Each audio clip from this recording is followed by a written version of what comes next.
After defeating Spain in 1898, the U.S. occupied then took control of Cuba through the Platt Amendment, which allowed American troops to enter at will and gave U.S. corporations control over Cuba's economy. By the 1950s, 70 to 80% of Cuba's major industries were American owned, with profits flowing to foreign investors while Cuban workers remained poor. The U.S. supported dictator Batista to protect these corporate interests. This was classic neocolonialism. Cuba was technically independent, but economically controlled and exploited by a foreign power. Fidel Castro overthrew Batista in 1959, ending decades of U.S. economic control over Cuba. The U.S. quickly tried to remove Castro but failed. The U.S. imposed an embargo banning most trade with the country, also restricting financial access and pressuring other countries to limit economic relations. Over time, sanctions expanded to include shipping restrictions, banking limitations, and penalties for any foreign companies that traded with Cuba.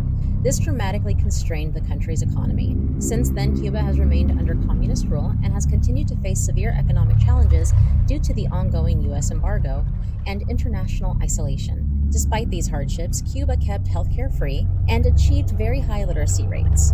However, the country's economy has struggled because it can't trade freely with other nations and relies heavily on money from tourists and Cubans living abroad. In recent years, Cuba has implemented gradual economic reforms while maintaining its political system, and the U.S. has periodically adjusted its sanctions policy, including a brief thaw under President Obama, followed by renewed restrictions. To ask the average citizen, there isn't much knowledge about what happened with Cuba, but you'll likely hear that Cuba's a communist country, and that's why they're poor and unstable. But Cuba's communist system developed under sustained external pressure and complete isolation imposed largely by the United States, making it difficult to evaluate how the system might have performed under normal conditions. By understanding this history, we challenge oversimplified narratives. Here's how the three pillars of whiteness present themselves with how we continue to look at Cuba. U.S. capitalism and governance are seen as the quote-unquote correct models. So Cuba's political and economic choices are framed not as sovereign self-determination, but as deviation. The U.S. acted on the belief that it had the authority to shape Cuba's political outcome. The actions taken against Cuba without question, and how we've looked at and treated Cuba since,